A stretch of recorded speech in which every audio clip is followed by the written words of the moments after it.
From the author of Spinsterella, the strange and unusual romance and spellbound, a darker shade of black comes the legendary Magic Joker. Pick up the conclusions of the Spinsterella trilogy in paperback and e-readers this Halloween. In a previous video, I checked many comic creators for their unprofessional behavior online. And when it comes down to many comic creators online, their behavior has been reprehensible and egregious. Instead of using social media as a tool to reach new audiences of readers online across the globe, many comics creators are using social media to attack comic fans and support people who talk about doxing people like YouTube's Diversity in Comics for stating their opinions and making online video reviews of comics out there and presenting negative reviews of comics out there. And instead of trying to use social media as the tool to build a new audience, many creators are using it as a platform to lash out.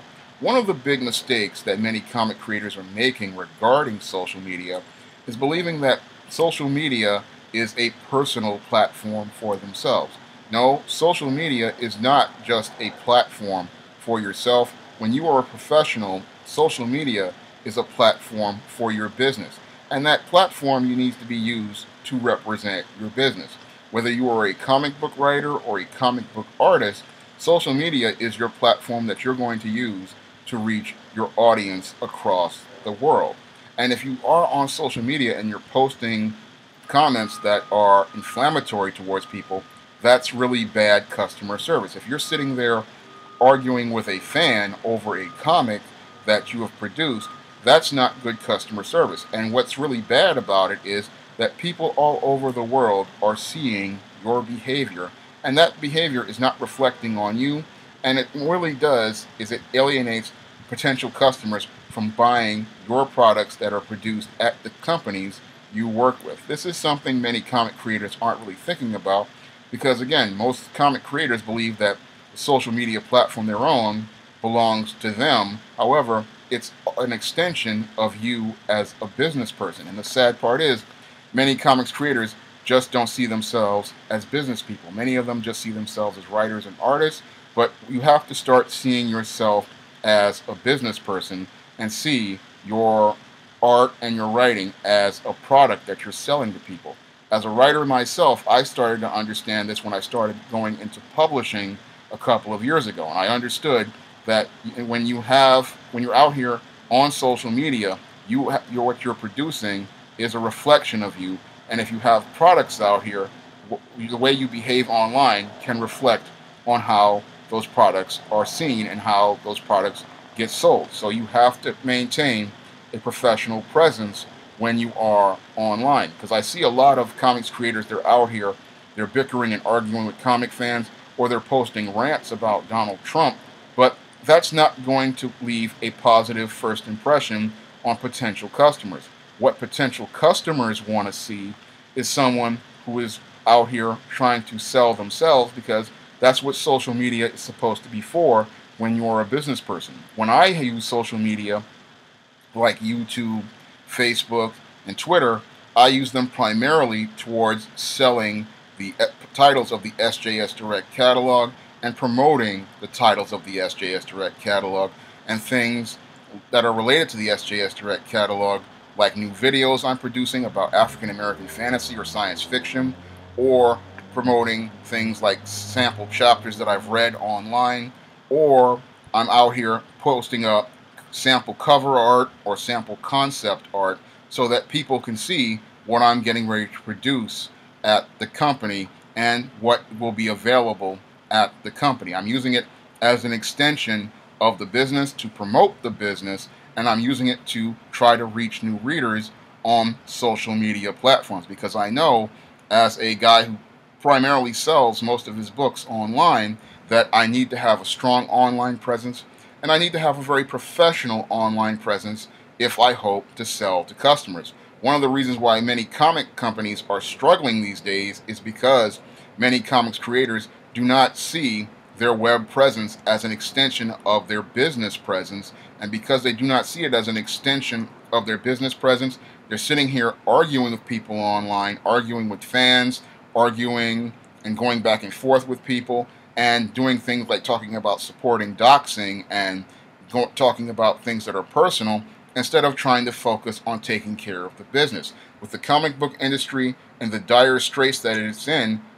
we need all hands to help try to save this industry, if it will be saved at all. And when comics creators are out here arguing with people, that's not a good look as it relates to customer service. When it comes down to customer service, you need to get new readers, and the way you get new readers is by maintaining a professional presence and making efforts to go out here and promote your books. Now, in trade publishing, there is next to no marketing, and many authors like myself in trade publishing, we have to go out here and do the marketing ourselves. So many romance novelists and fantasy novelists, they know they have to maintain a strong social media presence, and they have to maintain a very amicable presence. Unfortunately, many comics creators did not get the memo many novelists like myself have gotten, and understand that you have to go out here and market your own books if you hope to get new readers. And people who work in comics think that you can just get it on your name, but your name is just not good enough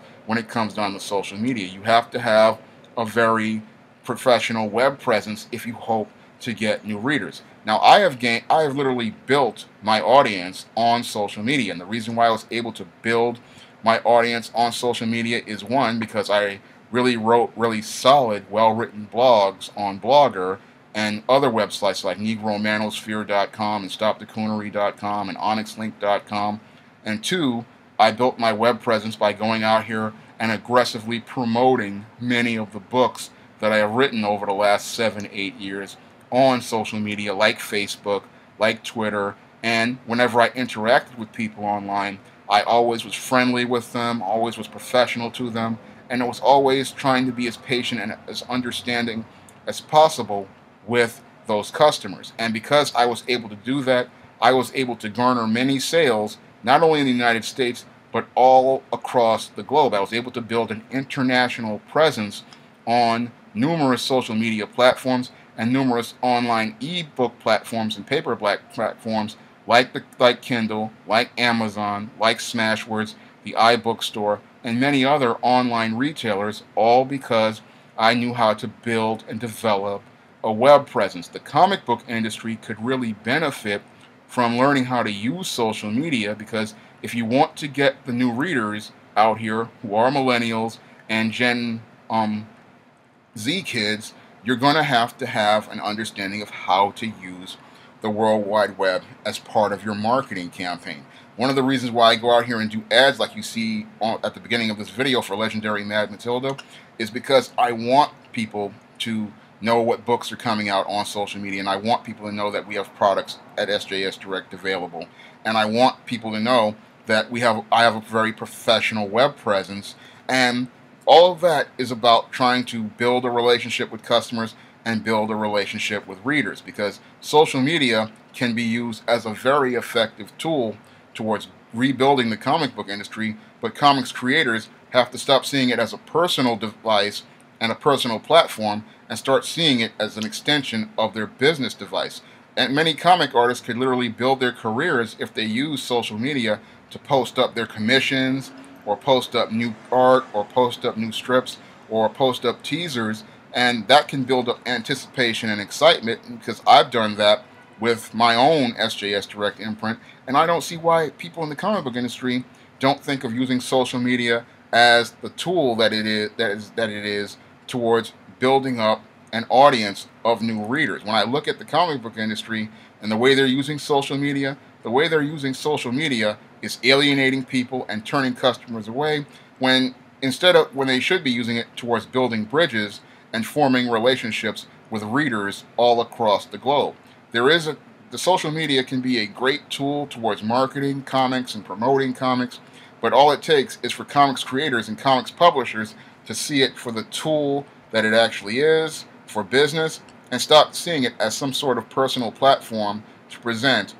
all sorts of their own personal ideas and personal viewpoints. Because when you're on social media, what you present on social media is a reflection of you, and it leaves an impression on people all across the globe.